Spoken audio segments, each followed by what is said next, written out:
primero, muchas gracias por la invitación. Los que estamos investigando enfermedades raras siempre agradecemos que se nos invite a dar este tipo de charlas porque normalmente no hay mucho foco sobre estas enfermedades, entonces, bueno, intentaré explicar un poco en general las enfermedades raras y en especial en la que trabajamos en IDIVEIL. Como he dicho, cualquier pregunta, pues adelante. Vale, entonces, ¿sabéis lo que es una enfermedad rara? ¿Cómo se denomina? ¿Sí? Entonces, la última definición que hay de la OMS dice que las enfermedades raras son las que tienen una prevalencia menor a 1 de cada 2.000 personas. Quiere decir que si afecta a más gente, ya no se puede considerar rara. ¿Vale?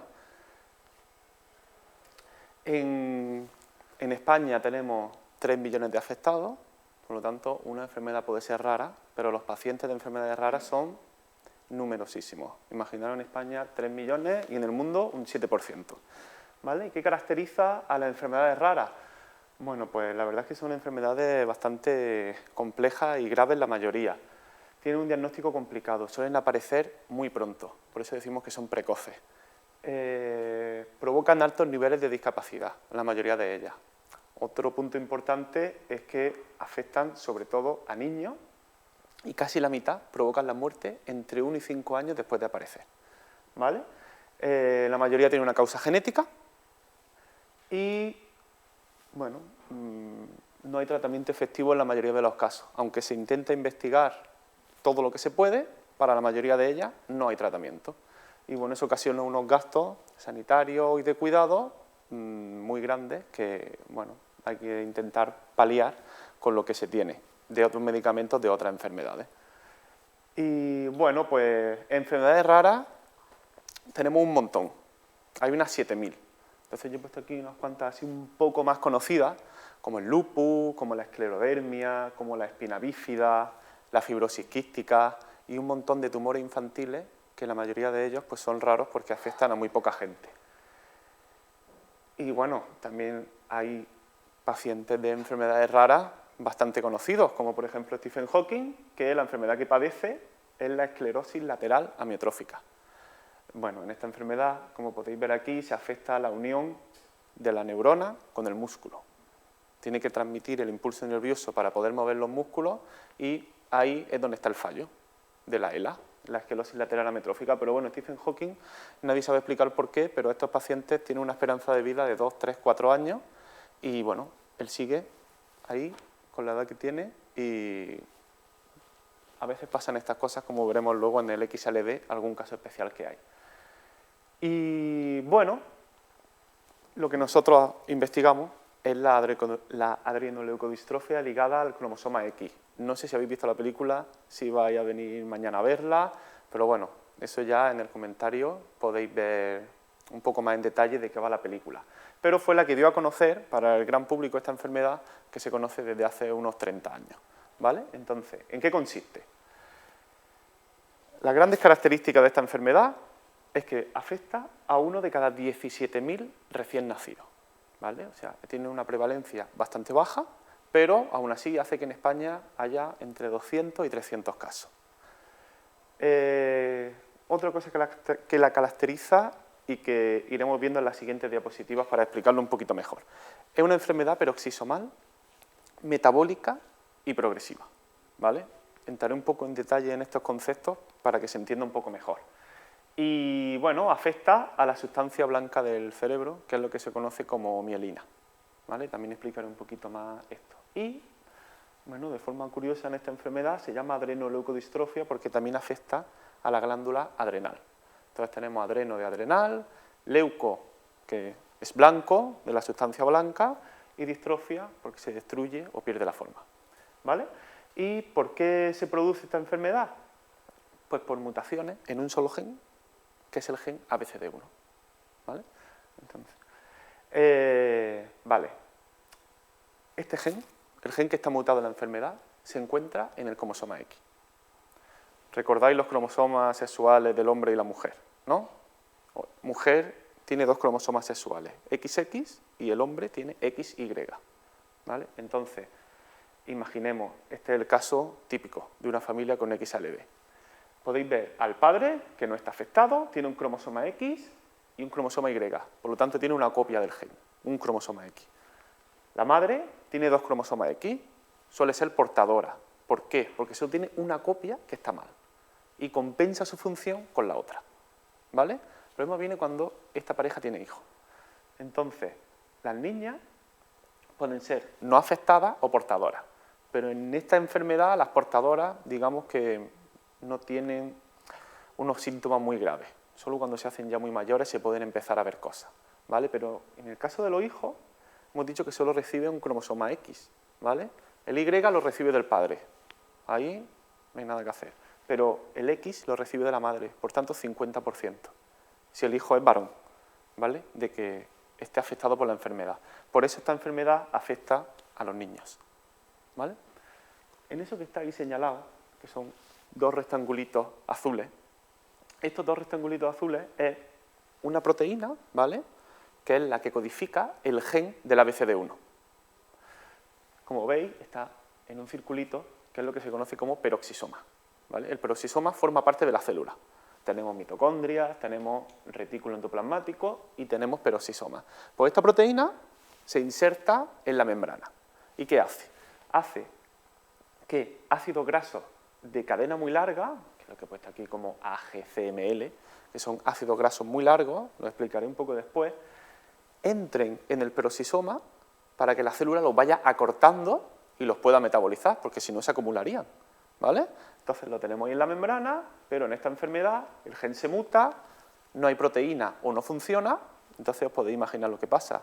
Los ácidos grasos no pueden entrar en el peroxisoma para ser acortados y para ser metabolizados, ¿vale? Y eso tiene una serie de consecuencias que vienen de la acumulación de esos ácidos grasos. Vale, entonces, este organulito, que es el peroxisoma, ¿para qué funciona? Tiene 2 grandes funciones. Metabolizar grasa, diferentes tipos de lípidos, ¿vale?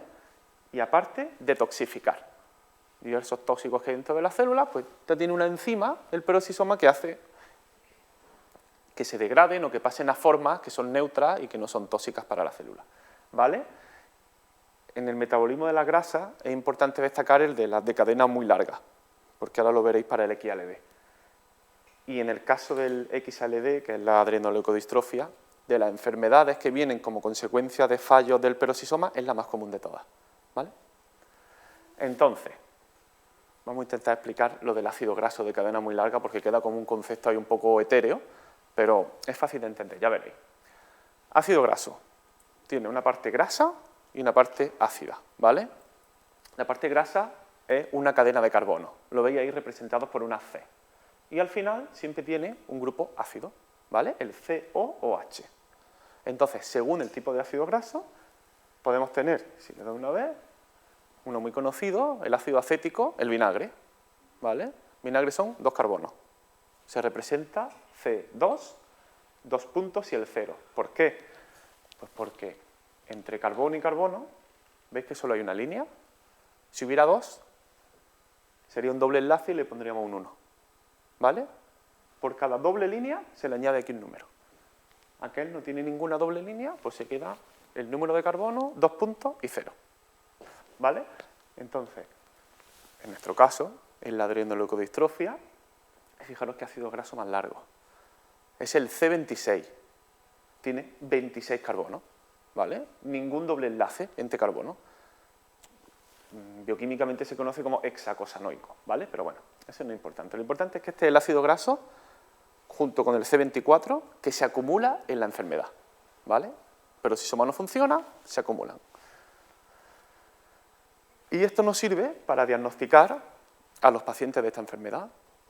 Aparte de acumularse en el cerebro, se acumula en el plasma de la sangre. Entonces tú sacas una muestra de sangre, mides estos ácidos grasos y si están elevados, te puede llevar a pensar que probablemente tenga una adrenoleucodistrofia. Se le hace el examen genético del gen ABCD1, si hay mutación, diagnóstico.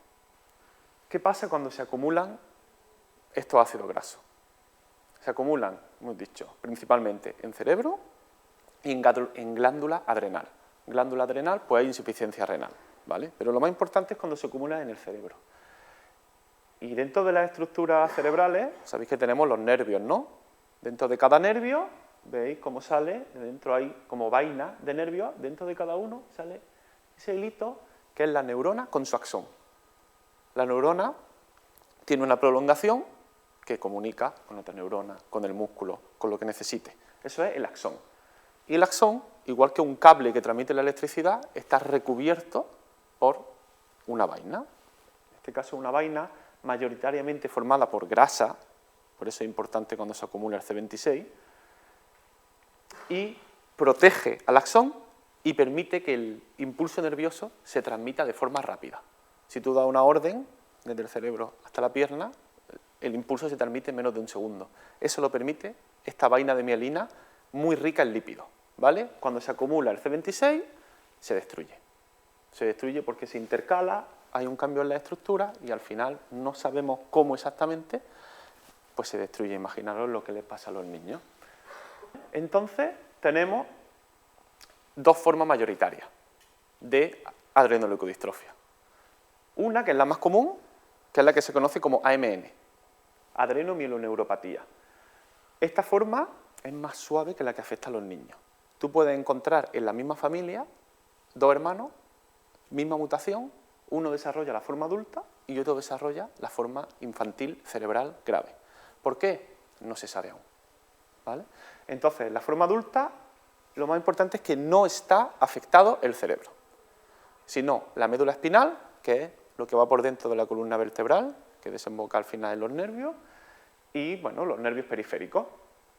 Y tenemos una característica especial que es la espasticidad. Y ahora ponemos el vídeo de la espasticidad para que veáis lo que es. Espasticidad significa rigidez, es rigidez de las extremidades, ¿vale? Y es lo típico de la forma adulta. Tienen insuficiencia renal porque afecta a la glándula adrenal, tienen incontinencia y discapacidad progresiva, pero bueno, no tienen menor esperanza de vida que una persona normal. Pero sí es verdad que la mayoría pues, acaba en silla de ruedas, tiene problemas de movilidad y un 20% de ellos puede evolucionar a la forma más grave, la cerebral. Aquí podemos ver, este es un paciente del hospital de Belvich, ¿vale? Tiene AMN. Esta forma característica de andar, veis que tiene las extremidades inferiores, las piernas más rígidas, esto es lo que se conoce como espasticidad, ¿vale? Y este es el signo más característico de estos pacientes. Vale, puedes pasar. Y luego viene la que nos ocupa principalmente a nosotros, porque es la que ahora mismo sigue matando a niños, que es la cerebral infantil. Esta forma, obviamente, es la más grave, afecta a niños pequeños, entre 4 y 10 años, y su característica principal es que se pierde la mielina en el cerebro. ¿Esto cómo lo vemos? Ahí, a vuestra derecha, tenéis un escáner cerebral, ¿vale? Lo que se conoce un MRI. ¿Lo habéis visto alguna vez? Que te meten en la máquina del TAC y entonces lo hacen en el cerebro. ¿Veis en la parte de abajo una zona blanca que es diferente arriba la parte que está negra en el centro? ¿Veis la diferencia entre esto y esto? La parte de abajo, blanca, es que ha perdido la mielina.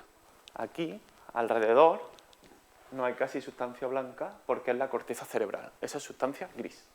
Pero ahí podéis ver un cerebro de un niño afectado por XALD y cómo ha perdido un montón de mielina en el cerebro, ¿vale? Y los síntomas iniciales, que se describen también muy bien en la película, si venís mañana y los veis, pues son, te llaman del colegio, problemas de concentración, fallos de audición, fallos de visión, cambios de comportamiento.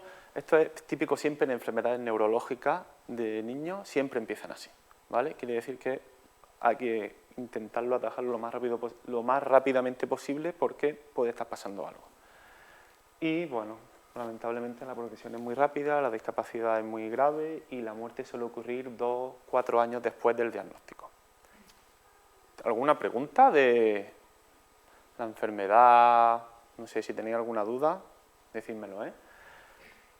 Claro, esta enfermedad es muy grave, pues se han estudiado tratamientos para ella, ¿vale? El primero de ellos, obviamente, es el de la peli, el aceite de Lorenzo. Aquí tenéis una botellita del aceite de Lorenzo.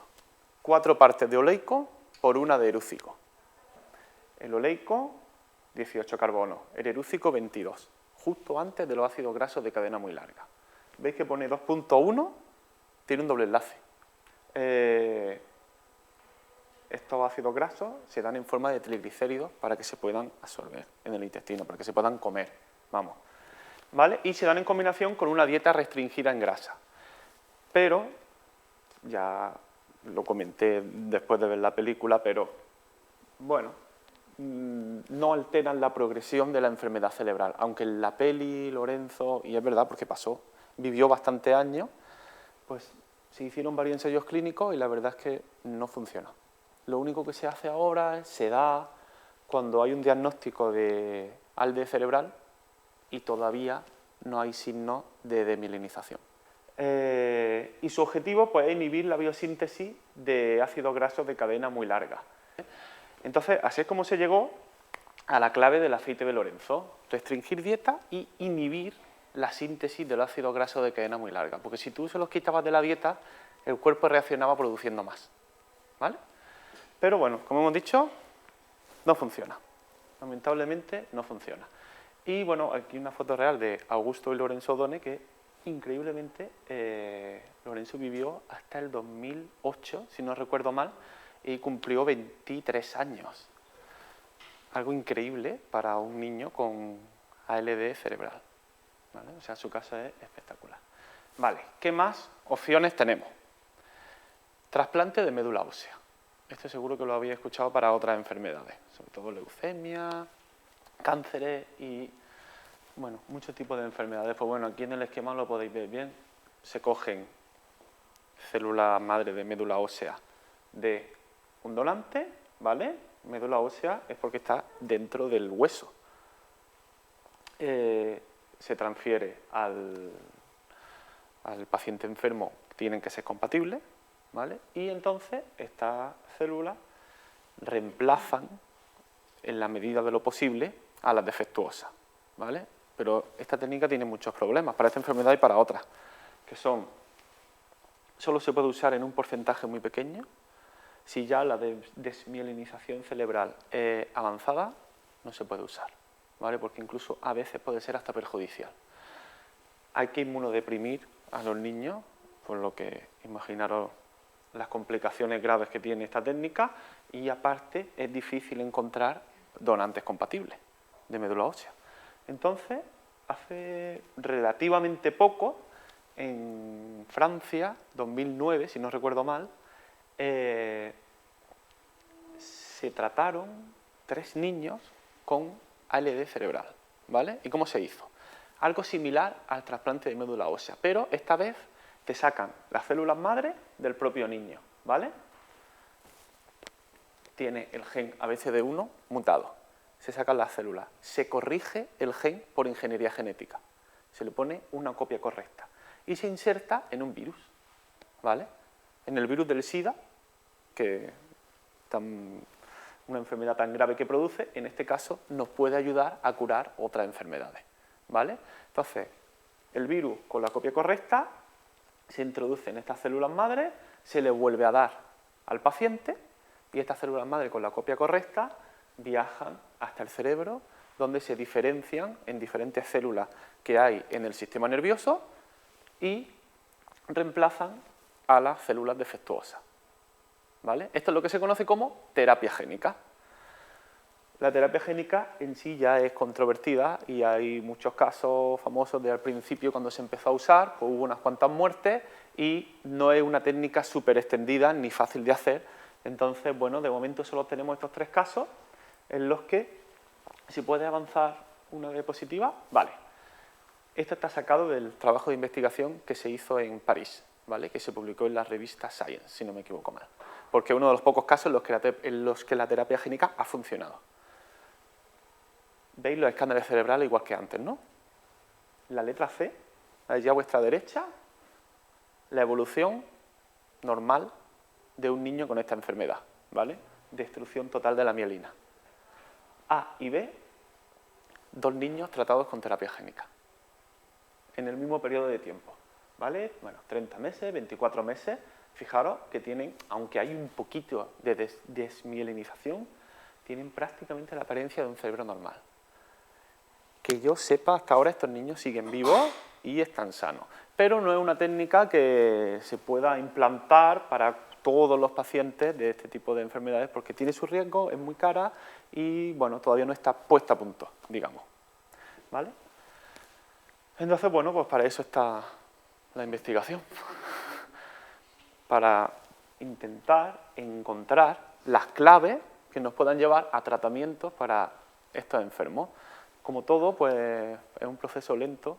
Primero tienes que encontrar qué es lo que falla, qué medicamentos puedes usar, probarlo en animales, probarlo en humanos. Y es un proceso pues, que necesita mucho dinero, pero que, bueno, está bastante claro que merece la pena invertir en este tipo de cosas. Entonces, este es nuestro grupo. Está dirigido por Aurora, que la veis aquí en el centro.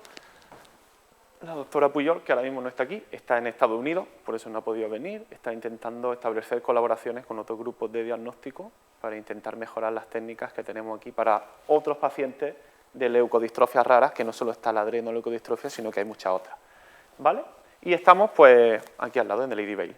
¿Puedes darle uno? ¿Y cómo trabajamos nosotros para descubrir esas claves y para intentar encontrar tratamientos? Que es el objetivo principal de este grupo de investigación. Pues tenemos ratoncitos que les hemos mutado o les hemos eliminado el gen ABCD1 y tienen una enfermedad bastante similar a la forma del adulto. Tenemos gusanos a los que le hemos quitado el gen, no se llama ABCD1, pero hay otro gen que es el mismo y está en el gusano. Sabéis que por la evolución tenemos genes que compartimos con un montón de organismos diferentes. Si se lo quita al gusano, sus axones, que también los tiene, sus nervios, se destruyen, se rompen, se modifican y puedes tener en una plaquita pequeña 200 gusanos, probar un medicamento y a las pocas horas mirar qué pasa. En el ratón es el siguiente paso, pero requiere unos cuantos meses porque la enfermedad aparece tarde. Pero necesitas todo esto antes de ir al humano. Tú no puedes coger a niños o incluso a adultos y empezar a probar medicamentos porque o sea, no está permitido y no tendría ninguna ética hacerlo. ¿Vale? Y aquí a la izquierda podéis ver otro de los elementos de los que disponemos. Estos son fibroblastos. Fibroblastos de la piel, son células de la piel. Entonces están haciendo una pequeña punción en la mano, te sacan células, las cultivamos en unas plaquitas y reproducen, cuando se las sacamos a los pacientes, reproducen características celulares de las que pasan en el cerebro. Es impresionante. Entonces, podemos estudiar con... Claro, sacar células del cerebro no se puede. No va a hacer una punción en el cerebro para sacar células, pero una punción en la piel sí que podemos. Entonces, sacamos células de la piel, estos fibroblastos, y también podemos probar medicamentos sobre ellos porque tienen parámetros que reproducen lo que pasa en el cerebro. ¿Vale?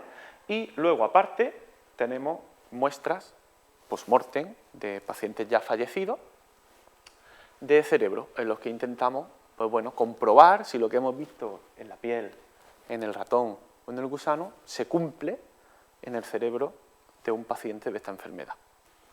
El principal elemento que usamos para trabajar es el ratón. Y el ratón XLD, ¿vale? Se llama así. No le funciona el gen ABCD1, igual que al humano. Entonces nosotros en IDIBEL tenemos una colonia de ratones que no tienen ABCD1, que reproducen el modelo de AMN, que es el modelo del adulto. Y probamos diferentes tratamientos. Aquí, bueno, un pequeño fragmento de uno de los principales hallazgos que hizo nuestro grupo hace ya unos cuantos años, en los que antioxidantes paraban la degeneración axonal, o sea, la degeneración de los nervios, en este modelo de ratón. ¿Vale? ¿Por qué antioxidantes? Porque se vio que en el cerebro y en las células de la piel y en el mismo ratón había un estrés oxidativo. Entonces, directamente se aplicó antioxidante y ¿puedes clicar primero en el de la izquierda, por favor? Este es uno de los test que hacemos normalmente, ¿vale? Este es el ratón XLD. Lo hacemos cruzar por una barra. ¿Veis que se resbala? Pensad que reproduce el modelo del adulto, con la espasticidad. Si tienes rigidez en las piernas y espasticidad, te va a costar cruzar esa barra. El ratón salvaje, normal, cruza perfectamente. Y fijaros a la derecha, ratón enfermo, tratado con antioxidante. ¿Vale?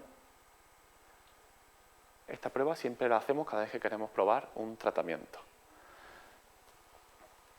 Luego tenemos otras pruebas, como esta, por ejemplo, si puedes clicar.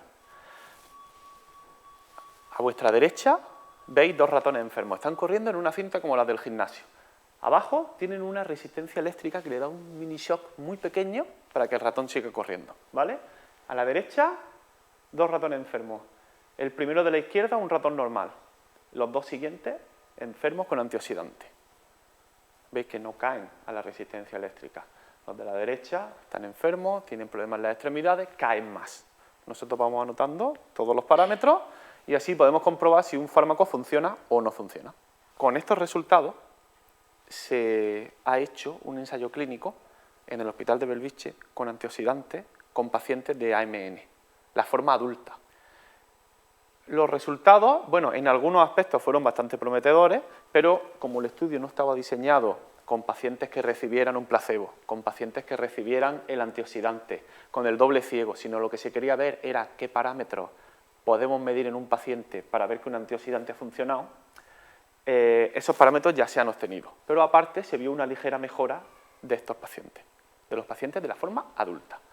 Ahora mismo hay otros 2 ensayos clínicos, aquí estos sí son multicéntricos, o sea, son en el Hospital de Belvitge, que lo lleva el doctor Carlos Casanova, junto con otros centros europeos, ¿vale? Aquí sí hay placebo, que quiere decir que tú le das una medicina que no lleva nada, pero ni el paciente lo sabe, ni el médico lo sabe.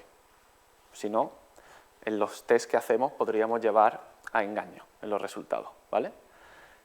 De esto todavía no hay resultados porque acabamos de empezar. Los pacientes están viniendo al Hospital de Belvitge y están recibiendo, hay un grupo que recibe uno de los fármacos y otro grupo que está recibiendo otro. Dentro de poco, 1 año o 2, empezaremos a tener los primeros resultados, pero como ya he dicho, es lento. Ahora mismo estamos en fase 2. Si hubiera buenos resultados, habría que pasar a la fase 3 y, bueno, normalmente cuando se empieza con un fármaco, hasta dentro de 10 años, si todo va bien, se saca al mercado. Pero además, en el caso de las enfermedades raras es más difícil, porque las farmacéuticas normalmente no están muy interesadas, pero bueno, desde su punto de vista tiene su lógica porque no van a conseguir hacer negocio. Para eso tienen que estar pues, las entidades públicas para poner el dinero que haga falta para investigar en estas enfermedades. ¿Y quién nos da dinero para que investiguemos? Pues principalmente el Instituto de Salud Carlos III, que depende del Ministerio, el AGAUR de la Generalitat, la ELA, que es la Asociación de Padres a nivel europeo, no es de esclerosis lateral amiotrófica, sino European Leukodystrophy Association, ¿vale? Recaudan mucho dinero y consiguen financiar muchos estudios para estudiar leucodistrofia. Y finalmente el CIBERER, que engloba casi todos los grupos de investigación en enfermedades raras de España, ¿vale? Y la semana que viene se celebra un congreso aquí en Barcelona en el que se reúnen todos los grupos, se ponen en común porque lo que funciona para una quizá también puede funcionar para otra. Este es otro de los aspectos de la investigación en enfermedades raras. Fármacos para el Alzheimer, para el Parkinson. Estoy hablando de enfermedades neurodegenerativas. Fármacos contra estas enfermedades y otras se han descubierto a partir de estudios en enfermedades raras. Pero si funciona para curar los axones o el sistema nervioso de un paciente con una enfermedad rara, la mayoría de las veces puede que funcione y que sea bueno para otras enfermedades más comunes y que sí pueden interesar más, digamos. Y sí, ya para terminar, es un vídeo, el vídeo de las malaltías minoritarias de este año 2016, ya sabéis que el Día Internacional fue el lunes, y este es el vídeo que han hecho este año. Si tens cura d'una persona que viu amb una malaltia minoritària, no estàs sol. Hi ha més de 7.000 malalties minoritàries. Moltes d'elles no tenen cura. Moltes no permeten la independència. Requereixen atenció en qualsevol moment. Moments d'afecte, moments íntims, moments essencials. N'hi ha cada dia de moments, però són moments especials i hi ha dies especials. Avui és un dia especial.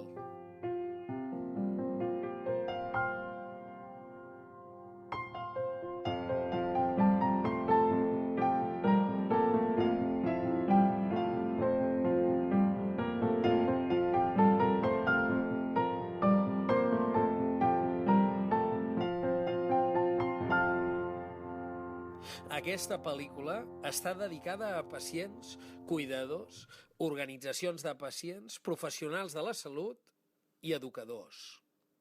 Fem pinya. Celebrem un dia especial. El darrer dia de febrer és el Dia Mundial de les Malalties Minoritàries, el 29 de febrer del 2016. Si te'n preocupes, fem pinya i farem que la veu de les malalties minoritàries sigui escoltada. La següent llista és només una petita representació de les més de 7.000 malalties minoritàries.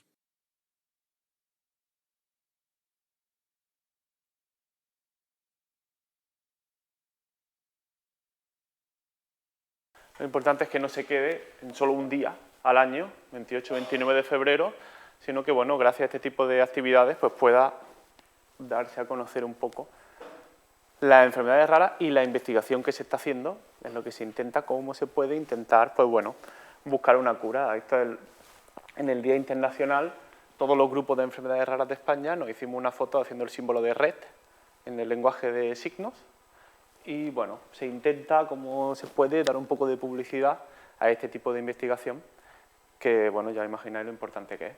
Y nada, yo estoy encantado ahora de atender vuestras preguntas, las que tengáis. Muchas gracias. Se continúa utilizando aceite de Lorenzo siempre bajo supervisión médica, pero no se recomienda en los casos en los que la enfermedad ya está avanzada, porque es que no tiene ningún efecto. Y el efecto que se decía que había preventivo, digamos, si lo hay, es muy pequeño. Pero como no hay nada para estos niños, si la historia familiar ha sacado ya un diagnóstico de un niño, porque en esa familia ya ha habido otro niño con XLD, entonces cada niño que nace se le hace un diagnóstico genético, si se saca XLD antes de que empiecen los síntomas, bueno, muchas familias optan por el aceite de Lorenzo, pero no está demostrado que prevenga en todos los casos, no es que prevenga, que retarde la aparición de los síntomas cerebrales. Nunca se sabe, porque por mucho diagnóstico que haya, porque ahora hay una campaña muy buena y esperemos que salga adelante de recoger firmas para implantar el diagnóstico de XLD, se está debatiendo si de forma prenatal o neonatal. ¿Vale? Entonces ahora se está moviendo desde distintas organizaciones, en Estados Unidos se ha conseguido en muchos estados introducirlo, pero en España todavía no. Pero claro, aunque te diagnostiquen a tu hijo, si lo haces de forma neonatal, por ejemplo, hay un aspecto ético bastante importante, que es que no sabes si ese niño que ya ha nacido, te lo diagnostican de XLD, el golpe para la familia, pero lo mismo no le sale la forma adulta hasta los 50 años. Eso nadie lo puede saber. Pero de forma prenatal, si te diagnostican XLD antes del nacimiento, bueno, pues entonces la familia puede decidir si quiere correr el riesgo o no. Se están recogiendo firmas para eso. Si es un diagnòstic neonatal, llavors la teràpia gènica seria aplicable immediatament? Sí, pero no vas a correr el riesgo de hacer una terapia génica si no sabes qué le va a pasar a ese niño. Entonces, ningún médico va a aprobar eso, ningún comité ético va a aprobar eso, pero tiene toda su lógica, porque es que no sabe si ese niño puede que viva 50 años, 40 años, 30 años perfectamente y luego, pues mejor tener, aunque esté mal dicho, mejor tener la espasticidad que tener que pasar por el proceso de inmunodepresión, terapia génica y todo, que te puede curar, pero hombre, las secuelas que deja en un niño son bastante graves. Perquè no teniu, diguem-ne, ni idea de si es desenvolupa o no es desenvolupa, o com es desenvolupa i quan, no? Ni idea. No. Hay algún estudio que decía que las contusiones cerebrales, digamos, recibir un golpe en la cabeza podía acelerar o podía hacer que desarrollara la forma cerebral, pero no está 100% demostrado. Eran estudios observacionales que veían que en el caso de formas cerebrales había más niños que se habían dado un golpe en la cabeza antes de suceder. Entonces, no, eso todavía no se toma como un dato fiable. Claro, se cree que hay otros genes modificadores, pero claro, eso es muy difícil de llegar a saber cuáles son. ¿Y en una familia hay antecedentes?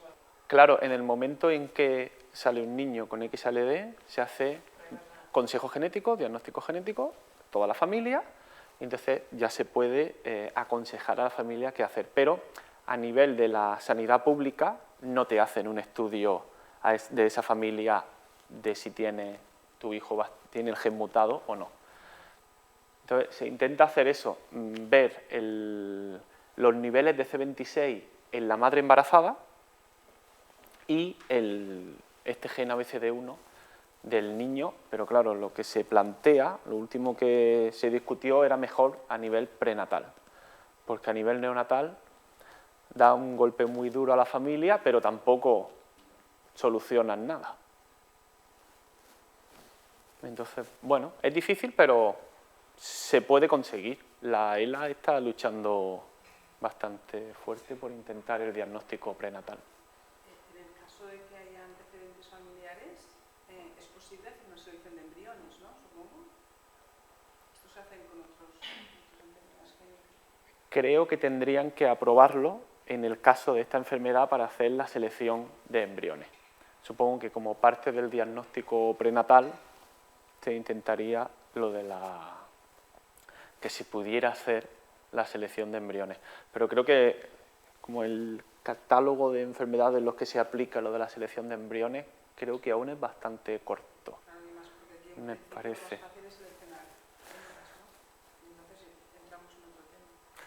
Claro, exacto. Todo este tema del diagnóstico neonatal y prenatal, aunque parezca que no, tiene mucho componente ético y en lo que, claro, yo por ejemplo, la mayoría del grupo no somos médicos, somos químicos, biólogos, bioquímicos, entonces a nivel médico siempre nos dejamos aconsejar, ¿no?, por los especialistas del Hospital de Belviche, y entonces claro, nos decían que a nivel del diagnóstico neonatal no tenía mucho sentido para ellos. En enfermedades que no tienen tratamiento, ni siquiera se lo plantean los médicos, un diagnóstico neonatal. ¿Para qué? Tendría sentido el prenatal. Entonces tú decidir, vale, el feto que tiene la madre embarazada, ¿está mutado? ¿No está mutado? Si está mutado, ¿me arriesgo? ¿No me arriesgo? Sería perfecto, exacto. Pero bueno, pues para eso tiene que salir adelante. Lo que se está intentando es una iniciativa legislativa popular. Pero bueno, eso ya sabemos que tiene poco futuro, porque aunque consigan las firmas, la mayoría de las veces lo tiran para atrás. Había leído que había otros casos de ALD que no estaban vinculados a la mutación de este gen, ¿puede ser? El número de casos de ALD que no está vinculado a la mutación de este gen, si hay, que yo lo desconozco, es un porcentaje muy pequeño. La mutación de la ABCD1 siempre está presente en el 99,9% de los casos de ALD. Puede que haya alguno, pero yo no lo conozco. Casos de adrenoleucodistrofia en las que no haya mutación de este gen. Sí que hay leucodistrofias que tienen un perfil muy similar, pero bueno, son o por mutación en otros genes o leucodistrofia esporádica. La adrenoleucodistrofia siempre es por mutación del ABCD1. Hay muchos grupos que están intentando conseguir la remielinización, pero aún no se ha conseguido. El padre, Augusto Udone, fundó la Fundación Mielina. Y la Fundación Mielina de Myelin Foundation financia un montón de estudios para la remielinización. Eso es verdad, o sea, fue su objetivo, la remielinización. Entonces, claro, es difícil también porque modelos de animales que desmielinicen son difíciles de conseguir. Nosotros estamos intentando desde hace mucho tiempo un modelo de ratón que reproduzca lo del niño, pero de momento no lo hemos conseguido. Que es combinando las mutaciones con, bueno, pues diversos modificaciones que se le hacen al ratón en la médula espinal para intentar que desmielinice, pero es una técnica muy difícil y con ratones un poco ya más adultos es muy difícil de conseguir. Pero bueno, en cuanto a remielinizar, hay algunos avances positivos con unas ratas que habían perdido mielina y consiguen volver a andar hace poco. Yo creo que en un proceso muy largo, pero 15 o 20 años, algo tendremos con respecto a volver a tener mielina. Pero eso es más, yo creo, para casos más crónicos, quizá para los adultos, pero para los niños... Una persona que té un fill que té una esperança de vida de 4 anys, me dius que potser d'aquí 20 anys tindrem algun resultat, i ha de ser superbèstia. Claro. Pero si alguien consigue el modelo animal que reproduzca el del niño, todo se acelera. En lugar de 20, pues son 5. Porque consigue mucha financiación, porque es un modelo que va a curar una enfermedad de niños y consigue hacer muchas pruebas, pero hasta entonces, ahora mismo los que tienen mejor perspectiva son los adultos. Los adultos ahora mismo hay 3 o 4 ensayos clínicos que se espera que funcionen bastante bien. Entonces, en cuanto a los adultos, hay una esperanza bastante buena, pero en cuanto a los niños, bueno, ahora también hay un nuevo sistema de modificación genética, aparte de la terapia génica, que está muy de moda y que seguro que recibe el Nobel este año o el que viene, que se llama CRISPR. Es CRISP y una R. Se conoce como CRISPR y lo descubrieron hace pocos años en bacterias, microorganismos, tenían este sistema para cortar y pegar su ADN cuando entraba un virus. Entraba un virus en la bacteria, entonces se metía en su ADN y la bacteria era capaz de cortar, pegar para intentar eliminarlo. Pues han conseguido, eso sí que hay ahora dinero en eso, han conseguido utilizar este sistema para modificar en animales ya nacidos, animales ya adultos, modificar su genoma, modificar su ADN. Y ya se ha conseguido curar a ratones y monos ya adultos de enfermedades genéticas, usando este sistema. Y parece que es bastante más suave que la terapia génica. Entonces, por esa parte del CRISPR, quizá, es todavía todo muy preliminar, ¿eh? El CRISPR se descubrió hace menos de 10 años y se ha empezado a aplicar ahora. Entonces, bueno, hasta que se empiece a usar con embriones o con adultos, si funciona como dicen que funciona, puede ser una buena esperanza. Sí, obviamente habría que aplicarla siempre en un niño que esté diagnosticado y que esté empezando a mostrar signos de desmielinización. Porque aunque el niño, como antes, si el niño está diagnosticado pero no tiene nada, a nadie se le ocurre, aunque esto sea más seguro, aplicar eso. Sería solo en ese caso. Por eso se pueden tratar muy pocos niños, porque hasta que sale el diagnóstico ya la enfermedad está avanzada. Exacto. Entonces tiene que ser en una familia que ya se sepa por historia familiar que hay adrenoleucodistrofia.